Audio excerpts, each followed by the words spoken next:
Bom dia, boa tarde ou boa noite, a depender do horário que você esteja assistindo esse vídeo. Tudo bem com você?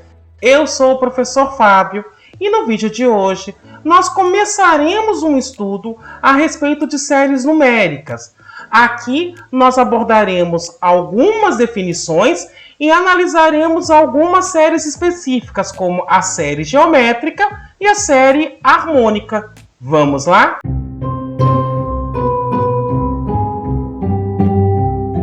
Antes de mais nada, eu vou pedir para que você faça o já famoso cucocô, que é curtir, ou seja, deixe o seu like.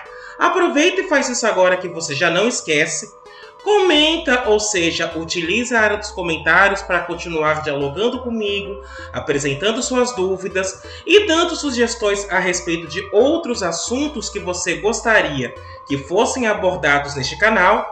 E, caso você goste desse vídeo, compartilhe com seus amigos, compartilhe com seus contatos, compartilhe com aquele seu colega que queira aprender um pouco mais de cálculo. Além disso, vou pedir para você clicar no sininho, se inscrever e ativar as notificações. Desta forma, toda vez que sair um vídeo novo por aqui, você será avisado. O objetivo deste vídeo em particular é começar uma conversa a respeito de séries numéricas, elencando algumas definições e alguns exemplos. Quando eu digo começar uma conversa, eu estou querendo dizer que vamos começar uma discussão a respeito dos conceitos envolvendo séries numéricas e veremos alguns exemplos, mas continuaremos esta nossa conversa, esse nosso estudo, ao longo de outros vídeos. Portanto, sem mais delongas, comecemos o nosso estudo. Para definir uma série numérica, primeiro eu vou pegar uma sequência numérica, cujo termo geral é AN. E este N eu estou considerando um número natural maior ou igual a outro Q. Ou seja, eu fixo um natural Q e considero N como sendo todos os naturais maiores ou iguais a Q. Dessa forma, eu posso pegar uma sequência AN, na qual estou considerando N como sendo maior ou igual a 1, maior ou igual a 10, maior ou igual a 12 e assim por diante.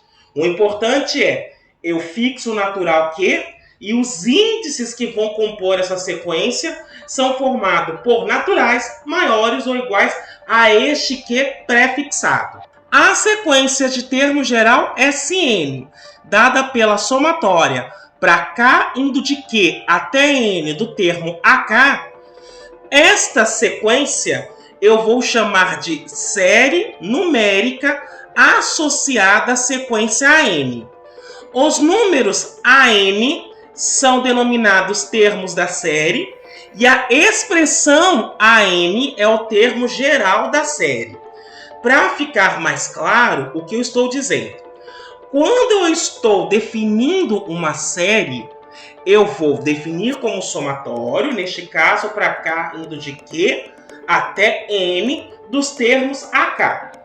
Então, os números AN, ou seja, AQ, AQ mais 1, AQ mais 2, AQ mais 3 e assim por diante, eu vou denominar termo da série. Então, cada um desses números é um termo da série. E a expressão AN, ou seja, a expressão que me permite identificar um termo de maneira geral, eu vou chamar de termo geral da série. E a expressão SN vai ser a soma parcial de ordem N da série. Por exemplo, se eu faço o somatório para K indo de Q até Q mais 1, eu vou ter o S índice Q mais 1, ou seja, a soma parcial de ordem Q mais 1 da série, e assim por diante. O limite da série, quando existe, sendo finito ou infinito, eu vou denominar soma da série e é indicado por este somatório infinito. Ou seja, eu defino a série com a sequência SN. Quando eu faço aquele N tendendo ao infinito, caso eu encontre um limite, tanto faz se esse limite é um número ou é mais ou menos infinito, o importante é que seja possível determinar este limite, Este limite eu chamo de soma da série e indico por esse somatório infinito. E dessa forma, só para frisar então, o que eu estou dizendo é que o limite para n tendendo a mais infinito da somatória para k indo de q até n dos termos AK é igual à soma da série. Ou seja, reforçando, a soma da série é o limite quando existe da sequência Sn. Se a soma for finita, ou seja, se esse limite for um número, nós dizemos que a série é convergente. Se, por outro lado, este limite for mais ou menos infinito, então nós vamos dizer que a série é divergente. E da mesma forma que nós fazemos com sequências, nas quais utilizamos o termo geral para representar a sequência como um todo, eu vou utilizar o somatório que define a soma da série, e aí que eu estou fazendo por abuso, para indicar a série como um todo.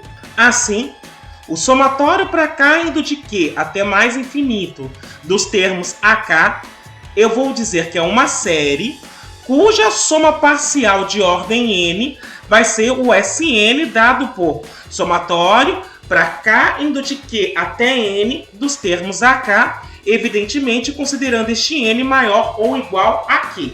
Com frequência, nós escreveremos a soma da série com a soma dos seus elementos mesmo. Ou seja, o somatório para k indo de q até mais infinito dos termos AK, eu vou considerar como sendo AQ mais 1, mais AQ mais 2 e assim por diante. Uma última coisa que eu quero observar é o seguinte. Imagine que eu tenho esta série aqui, ou seja, o somatório para k indo de q a mais infinito dos termos BK.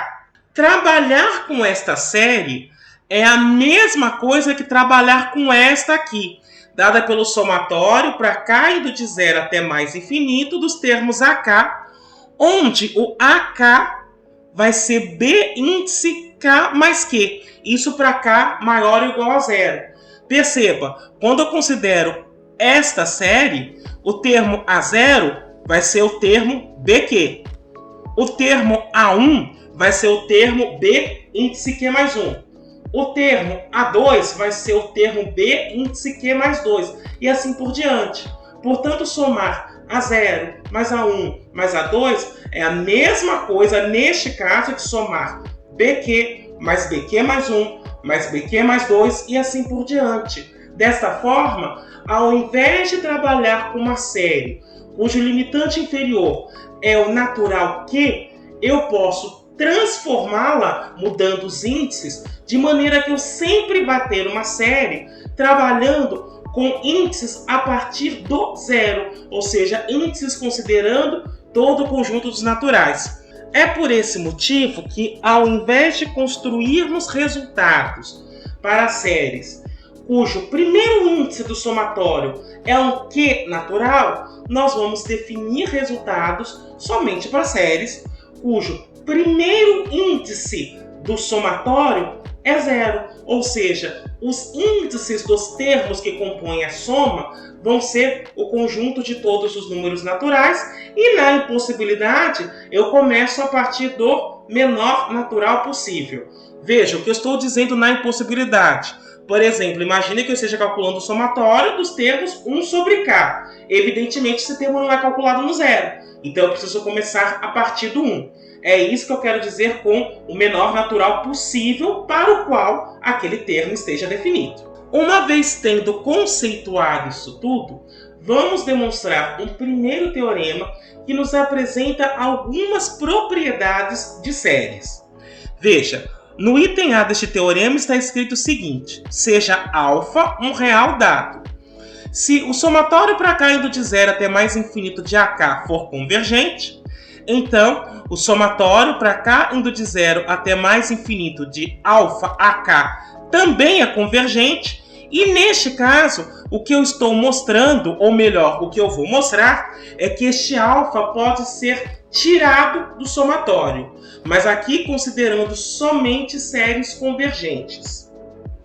No item B, eu vou mostrar o seguinte, que se as séries dada pelo somatório para cá indo de 0 até mais infinito de AK e o somatório para cá indo de 0 até mais infinito de BK, se ambas forem convergentes, então o somatório para cá indo de 0 a mais infinito do termo AK mais BK também é convergente, e além disso vale o seguinte: eu posso decompor esta série que é feita pela soma dos dois termos em duas séries específicas. Em outras palavras, é como se eu estivesse dizendo que a série de uma soma é a soma das séries.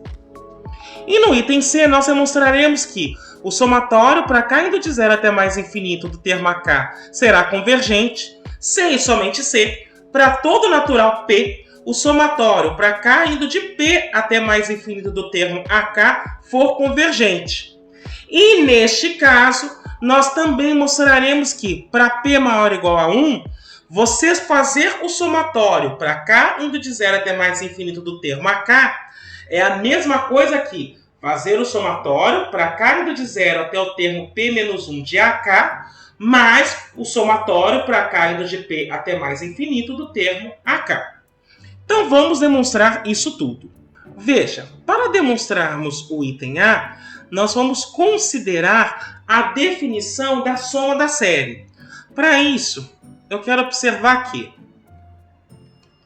quando eu estou calculando a soma da série, que vai dk indo de 0 até mais infinito, de alfa a k, isso é o limite para n tendendo a mais infinito do somatório para k indo de 0 até n de alfa a k. Aqui eu utilizei a definição de soma de série. Como aqui eu estou somando neste limite uma quantidade infinita de termos, eu posso colocar esse alfa para fora do somatório. Então isso fica o limite para n tendendo a mais infinito de alfa vezes o somatório para k indo de 0 até n de ak. Agora eu tiro o alfa do limite, então isso fica alfa vezes o limite para n tendendo a mais infinito do somatório de k indo de 0 até n de ak. E novamente, lembrando a definição de soma da série, isso é alfa vezes a soma da série para k indo de 0 até mais infinito do termo AK. Portanto, se esta série for convergente, automaticamente essa aqui também é. Vamos registrar isso. Portanto, se somatório para k indo de 0 a mais infinito de AK converge, então, quando eu pego o somatório para k indo de 0 até mais infinito de alfa a k, isso também converge. E, portanto, acabamos de demonstrar o item A, pois o que nós provamos é que, neste caso, o somatório para k indo de 0 até mais infinito de alfa a k é alfa vezes o somatório para k indo de 0 a mais infinito de ak. E perceba que, até o momento, eu não falei por que a série precisa ser convergente. Veja, a série precisa ser convergente para que eu não tenha problemas nessa igualdade. Vou dar exemplo de um problema que poderia acontecer. Imagine que esta série seja divergente, ou seja, ela vá para mais ou menos infinito. Independentemente do sinal, mas que ela vá para o infinito. Se o alfa for 0, eu tenho 0 vezes o infinito. Isso dá uma indeterminação. Eu não consigo garantir que isso é 0, por exemplo, que seria o equivalente a esta série aqui, se o alfa fosse 0. Portanto, para evitar as eventuais indeterminações que poderiam acontecer, eu parto do pressuposto que isso está funcionando somente para séries convergentes. Se o alfa for 0 neste item A, eu já teria um problema, considerando se o AK não fosse convergente. No item B, eu vou partir do mesmo raciocínio que eu utilizei no item A, considerando a definição de soma de série.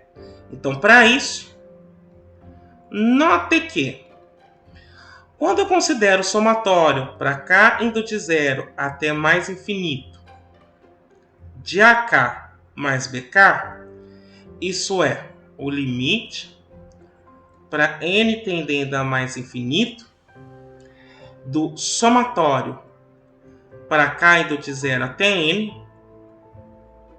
de AK mais BK. Como eu estou considerando agora uma soma de termos finita para neste limite, eu posso escrever que isso é o limite para n tendendo a mais infinito do somatório de k indo de 0 até n do termo AK mais o somatório para k indo de 0 até n do termo BK. E agora o limite desta soma eu posso escrever como soma dos limites. Então, esse é o limite para n tendendo a mais infinito do somatório de k indo de 0 até n do termo AK mais o limite para n tendendo a mais infinito do somatório de k indo de 0 até n do termo BK. E, por sua vez, utilizando a definição de soma da série, isso é a soma para k indo de 0 até mais infinito de AK mais a soma para k indo de 0 até mais infinito do termo BK. Portanto, o que eu posso afirmar é que se o somatório para k indo de 0 até mais infinito de AK e também o somatório para k indo de 0 até mais infinito de BK, se esses somatórios eles forem convergentes, ou seja, se essas séries convergem, então nós mostramos que esta série também vai convergir. Que seria o somatório para k indo de 0 até mais infinito de AK mais BK. E, além disso, nós mostramos também que, neste caso, quando eu pego o somatório para k indo de 0 até mais infinito de AK mais BK, isso vai ser o somatório para k indo de 0 até mais infinito de A índice K, mais o somatório para k indo de 0 até mais infinito de BK. E isso então encerra a demonstração do item B.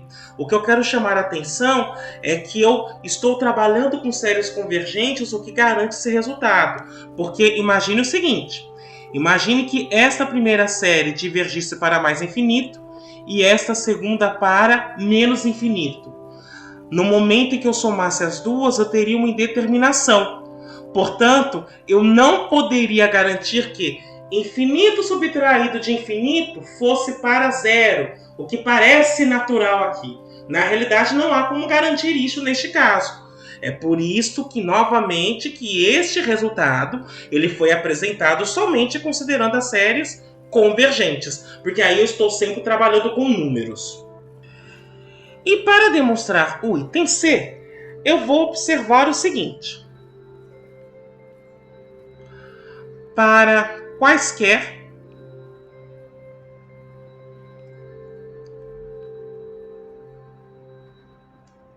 naturais N e P,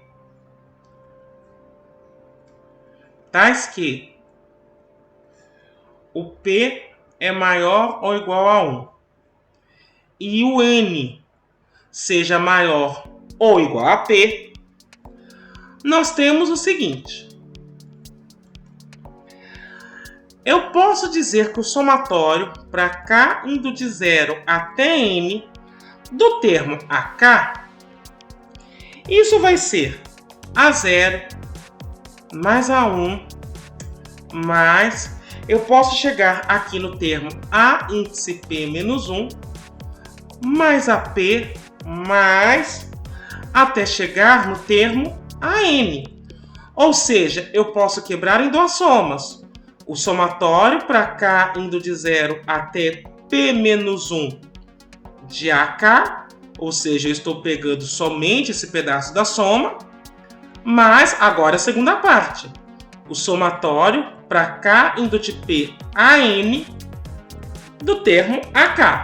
Agora, se eu fixo p, que perceba, eu considerei um p maior ou igual a 1. Então agora eu vou pegar este p e vou fixá-lo. Ele continua genérico, só que para todo natural maior ou igual a 1, eu estou afirmando que o que vem em seguida é verdade, porque agora eu estou fixando ele. Então isso vale para 1, para 2, para 3 e assim por diante. Então, fixando P, segue que o limite para n tendendo a mais infinito do somatório para k indo de 0 até n de ak vai ser o limite para n tendendo a mais infinito, somatório para k indo de 0 até p menos 1 de ak, mais o somatório para k indo de p até n no mesmo termo ak. Ou, veja, de um lado eu tenho a soma da série, que eu estou registrando aqui no primeiro membro. É igual. Neste primeiro somatório, eu estou considerando somente os termos de 0 até p menos 1. Como o limite está sendo calculado em n, este primeiro somatório eu vejo como uma constante. Portanto, o limite dessa constante é a própria constante.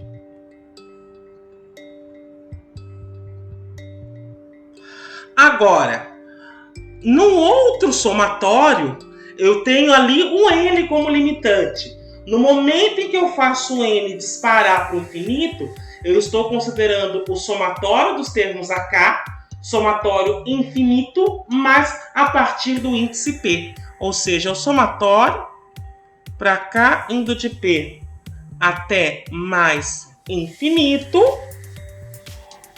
de a índice k.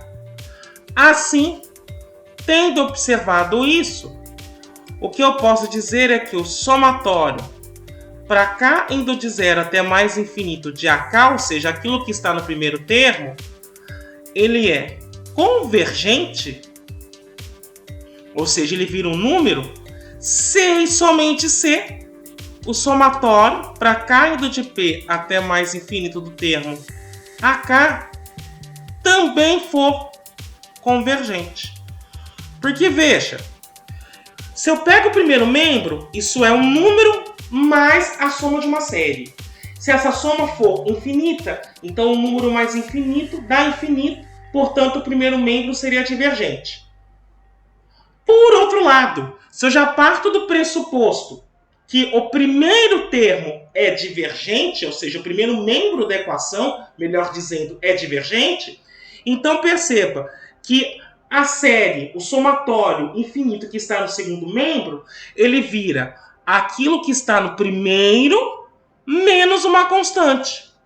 Se eu parto do pressuposto que o somatório do primeiro membro da equação é infinito, automaticamente eu estou dizendo que o somatório infinito que aparece no segundo membro também é. É daí que eu tiro essa equivalência.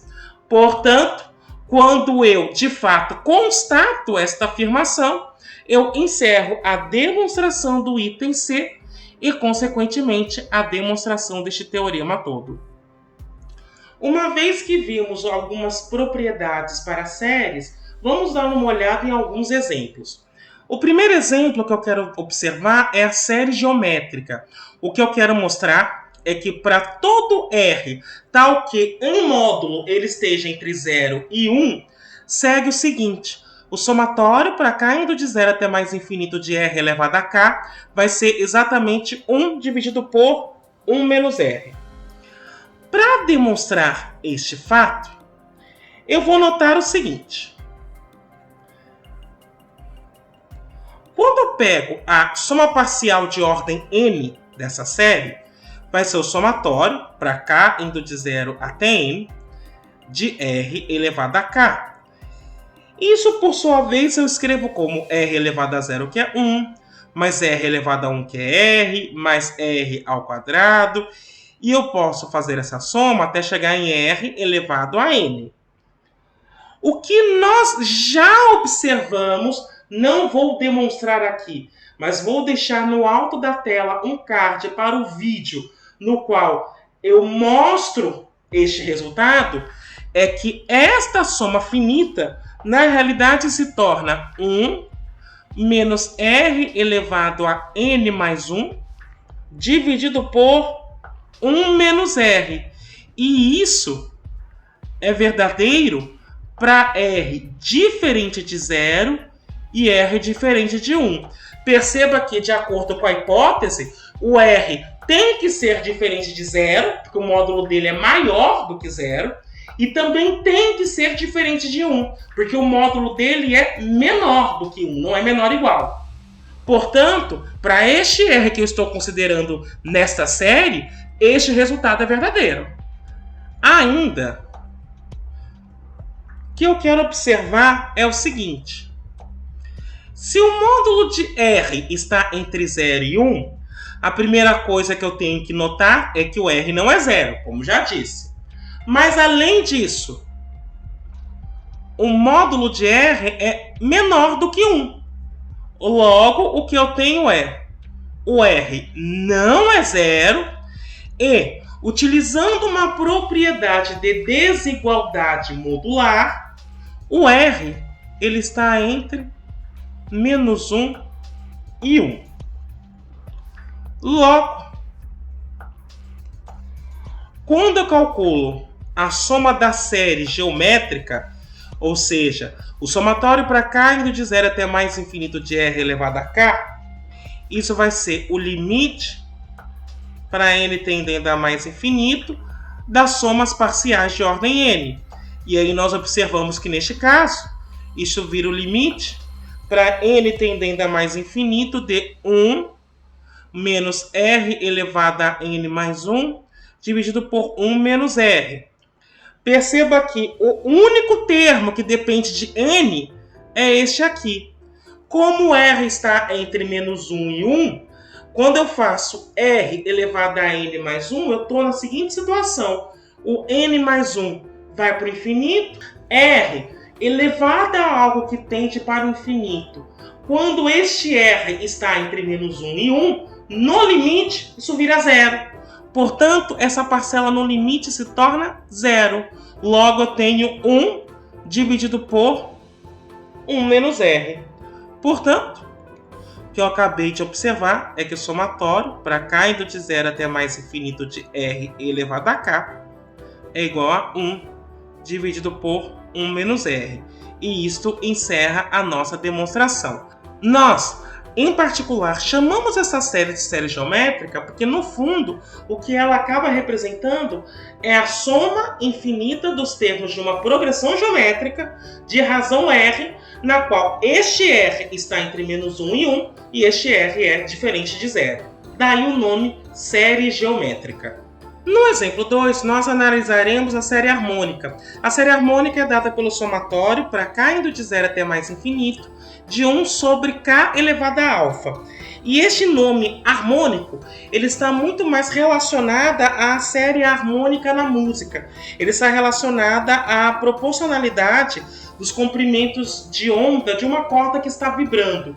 Então, como isso é muito similar ao conceito que você define na música, nós adotamos o mesmo termo. Se na música esses valores 1 sobre K elevado a alfa tem a ver com proporcionalidade do comprimento de onda que está vibrando, na matemática nós adotamos o mesmo nome para a série que considera esses termos. Daí o nome série harmônica. E para a série harmônica nós mostraremos o seguinte: se o alfa é maior do que 1, a série harmônica vai ser convergente, e se for menor ou igual a 1, a série harmônica é divergente para mais infinito. Para demonstrar esse fato, nós observaremos o seguinte. Note que, dados m e n naturais com o m sendo maior ou igual a 1 e menor do que n, nós temos o seguinte: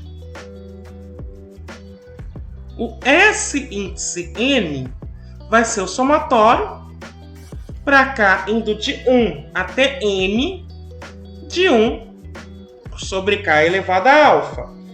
Então isso vai ser somatório, já que o m é menor do que n, para cá indo de 1 até m de 1 sobre k elevado a alfa, mais somatório para cá indo de m mais 1 até m de 1 sobre k elevado a alfa. Portanto, isso se torna o Sm mais somatório para cá indo de m mais 1 até m de 1 sobre k elevado a alfa. Ou seja, o que eu estou mostrando neste caso é que a Sm é menor que Sn. Isto é, o que eu estou provando é que se eu considero a sequência dada pelos somatórios para k indo de 1 até n, para cada n, de 1 sobre k elevado a alfa, esta sequência é crescente. Ou seja, o que eu estou dizendo é que a soma parcial de ordem n da série harmônica, esta soma forma uma sequência crescente. Tendo observado isso, vamos começar a demonstrar. No item A, eu vou supor agora que o alfa é maior do que 1. E neste momento eu vou considerar o gráfico de uma função. Neste caso, eu vou considerar o gráfico da função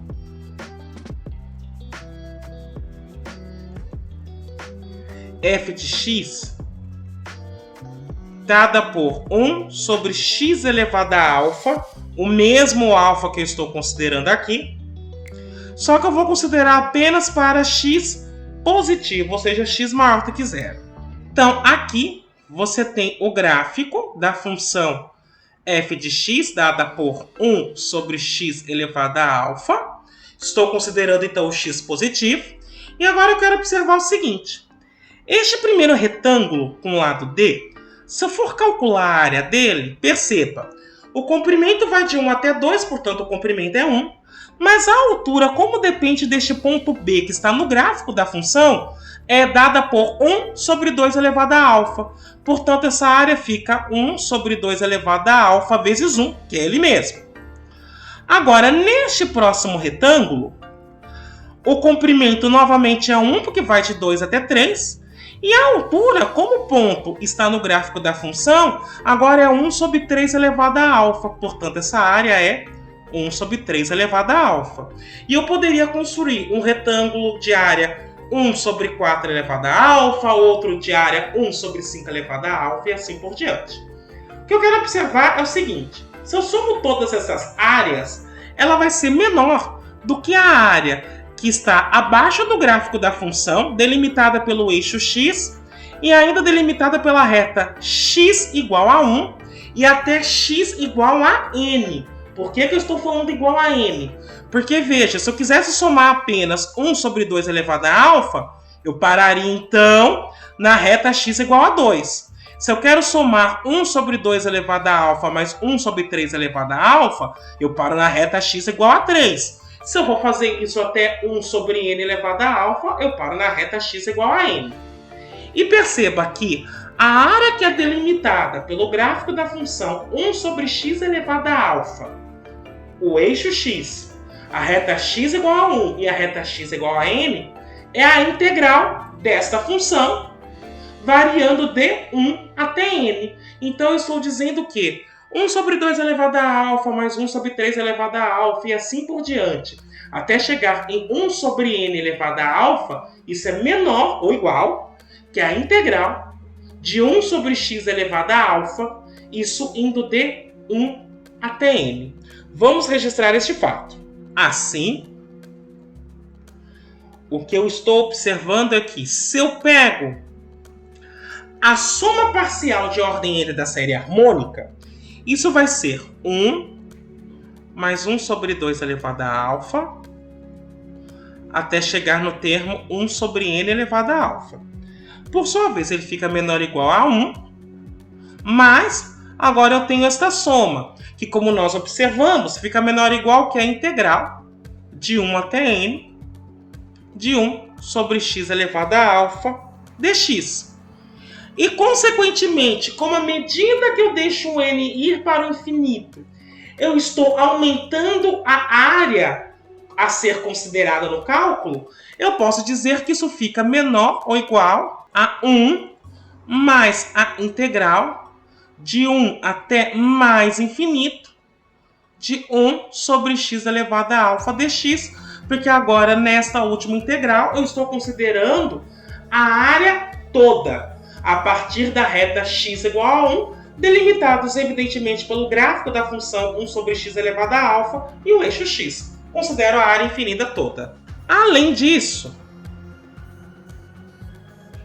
quando eu considero esta integral imprópria, ou seja, a integral para 1 até mais infinito de 1 sobre x a alfa dx, no fundo o que eu estou calculando é o limite para n tendendo a mais infinito da integral de 1 até n. Agora, este 1 sobre x elevado a alfa, eu vou escrever como x elevado a menos alfa dx.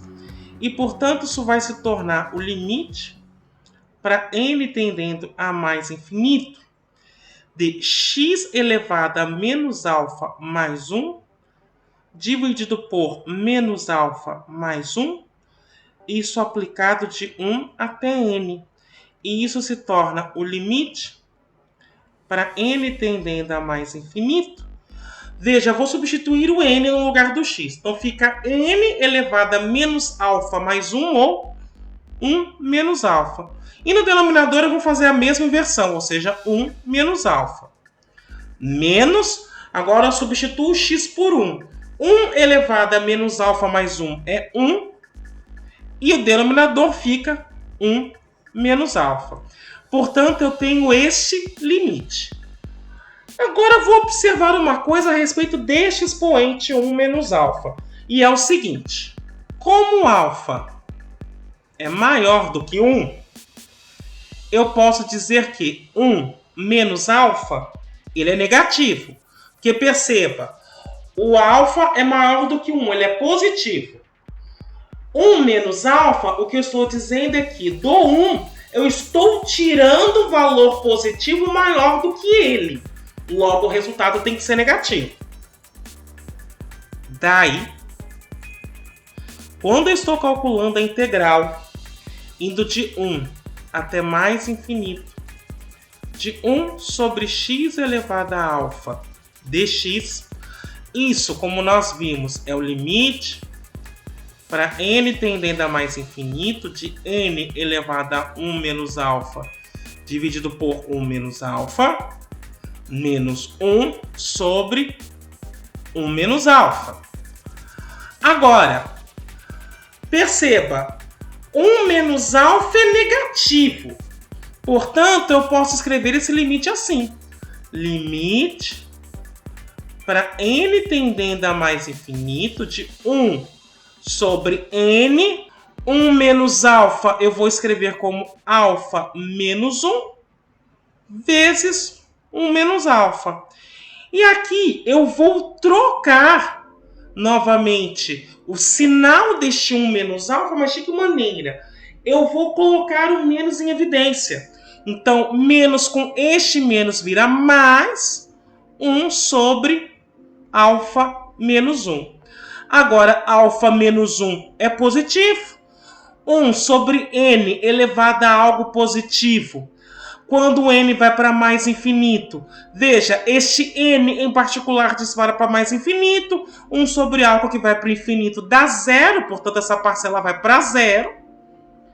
E, portanto, este limite se torna apenas 1 sobre alfa menos 1. Portanto, o que eu observei aqui, o Sn é menor ou igual a 1, mais a integral imprópria, ou seja, 1 sobre alfa menos 1. Aqui eu posso achar o MMC, ficar alfa menos 1. Alfa menos 1 dividido por 1 dá alfa menos 1 vezes 1, alfa menos 1. Mais alfa menos 1 dividido por alfa menos 1, 1 vezes 1, 1. Esse menos 1 vai embora com este, portanto, isso fica alfa dividido por alfa menos 1. O que importa neste caso é observar que a sequência Sn ela é limitada superiormente. É uma sequência crescente limitada superiormente, portanto, esta sequência é convergente. Vamos registrar isso. Como Sn é crescente e limitada superiormente,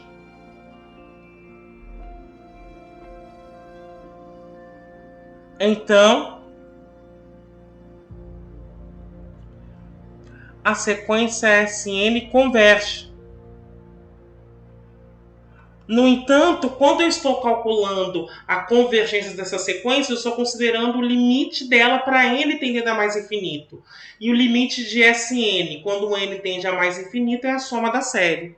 Portanto, o que eu estou dizendo é que o somatório para k indo de 1 até mais infinito de 1 sobre k elevado a alfa, neste caso, em que o alfa é maior do que 1, ela converge. E isso encerra então a demonstração do item A.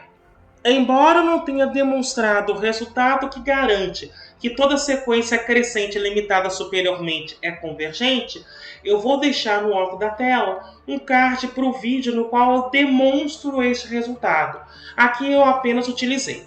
No item B, eu estou considerando agora o alfa menor ou igual a 1, e aí eu vou considerar novamente o gráfico da função f de x igual a 1 sobre x elevado a alfa. Evidentemente, eu vou considerar agora o x maior do que zero. Vamos olhar novamente para o gráfico desta função. Então, aqui eu tenho a função f de x igual a 1 sobre x a alfa. Estou considerando o x positivo. E agora eu quero observar o seguinte. Este primeiro quadrado, na realidade, ele vai ter área igual a 1. Porque o comprimento é 1 e a altura depende deste ponto B. Veja, quando eu considero essa altura, eu vou ter 1 dividido por 1 elevado a alfa, ou seja, 1 dividido por 1, que também é 1.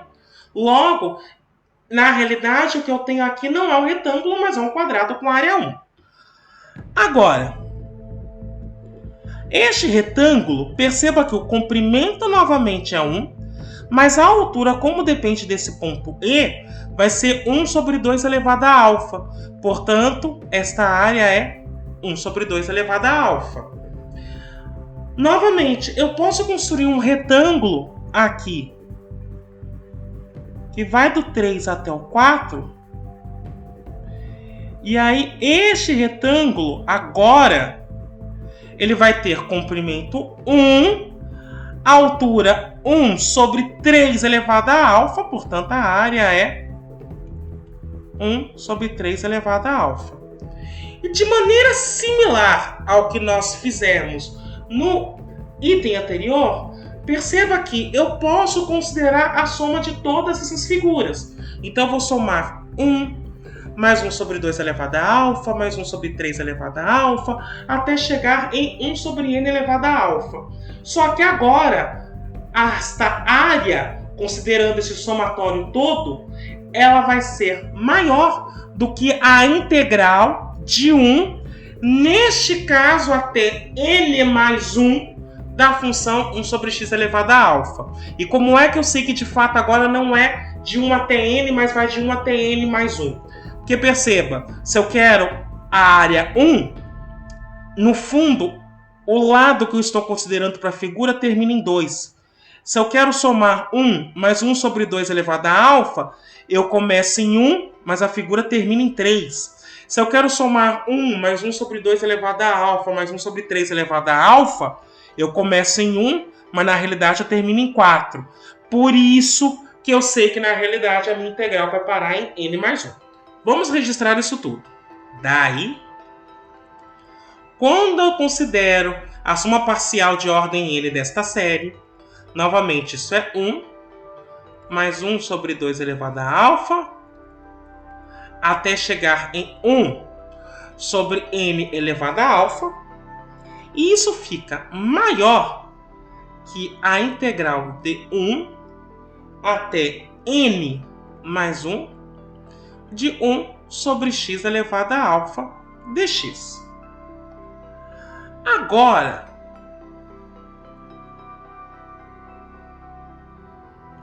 observe que, primeiro, se o alfa for igual a 1,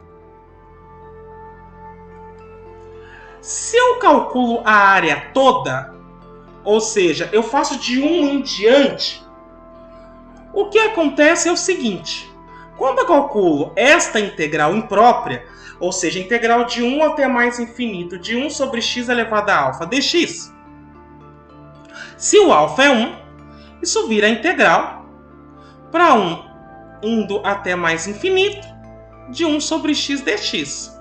Novamente, por ser integral imprópria, isso vira o limite para n tendendo a mais infinito da integral de 1 até n de 1 sobre x dx.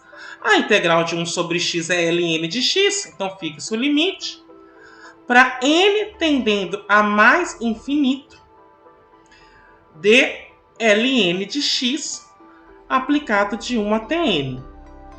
Isso se torna, então, o limite para n tendendo a mais infinito de ln de n menos ln de 1. Mas ln de 1 é 0, então não vou considerar. Então fica somente o limite para n tendendo a mais infinito de ln de n. E isso dá mais infinito. Portanto, o que eu estou observando neste momento é que se eu deixo este n tender a mais infinito, no caso em que α é igual a 1, essa integral aumenta de valor indefinidamente. Logo, este somatório, essa sequência, à medida que eu deixo n indo para mais infinito, ela vai aumentar de valor indefinidamente. Ou seja, ela não vai ser limitada superiormente. Isso considerando α igual a 1 até o momento. Vamos ver se acontece a mesma coisa com α menor do que 1. Se o α for menor do que 1, então, quando eu calculo a integral para 1 ainda mais infinito de 1 sobre x a alfa dx, isso novamente vai virar o limite para n tendendo ao mais infinito da integral de 1 até n. Aqui eu vou escrever x elevado a menos alfa dx. E agora, como alfa não é 1, isso vira o limite para n tendendo a mais infinito de x elevado a menos alfa mais 1, dividido por menos alfa mais 1, isso aplicado de 1 até n. Portanto, isso vira o limite para n tendendo a mais infinito de n elevado a 1 menos alfa, dividido por 1 menos alfa. Eu apenas ajustei esse menos alfa mais 1. Menos, agora eu substituo o x por 1, então vai ficar 1 elevado a menos alfa mais 1, que é 1, dividido por 1 menos alfa. Agora, o que eu quero observar é que como alfa é menor do que 1 neste caso, então, de maneira imediata eu tenho que 1 menos alfa é maior do que 0. Basta passar este alfa que está neste primeiro membro dessa desigualdade para o segundo. Daí, quando eu calculo esta integral indefinida, ou seja, a integral de 1 até mais infinito de 1 sobre x elevado a alfa dx, e deixe-me fazer uma correção, porque eu disse integral indefinida, na realidade é uma integral imprópria, isso nós vimos que é o limite para n tendendo a mais infinito de m elevado a 1 menos alfa dividido por 1 menos alfa menos 1 que está dividido por 1 menos alfa. Perceba o seguinte, agora 1 menos alfa é positivo, então n vai para mais infinito. Infinito elevado a algo que é positivo continua sendo infinito, neste caso infinito positivo. Infinito positivo menos um número continua sendo infinito positivo. Então esse limite dá mais infinito. Em outras palavras, o que eu estou dizendo é que à medida que eu deixo o n crescer, a integral de 1 indo até n mais 1, de 1 sobre x a alfa dx, no caso em que o alfa é menor ou igual a 1, esta integral cresce de maneira indefinida. Como a soma parcial de ordem n da série harmônica, neste caso, é maior que essa integral, o que eu estou dizendo é que essa soma parcial não pode ser limitada superiormente. Vou registrar isso. Como? Agora, Sn não é limitada superiormente, pelo que nós acabamos de observar. E além disso,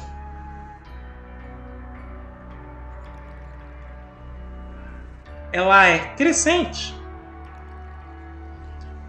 O mesmo resultado que eu evoquei no item anterior garante que a Sn diverge para mais infinito. Ou seja, o limite de Sn quando n tende a mais infinito é mais infinito. Mas esse limite é a soma da série. Portanto, o somatório para k indo de 1 até mais infinito, de 1 sobre k elevado a alfa, neste caso, é mais infinito. E isto, então, encerra esta demonstração. Nós observamos, então, que a série harmônica ela é convergente quando o alfa, o expoente que acompanha o termo k, é maior do que 1, e divergente se o alfa for menor ou igual a 1. Bem, era isso que eu gostaria de discutir com você neste primeiro momento. Espero que tenha sido bastante proveitoso. Eu me despeço por aqui. Até a próxima!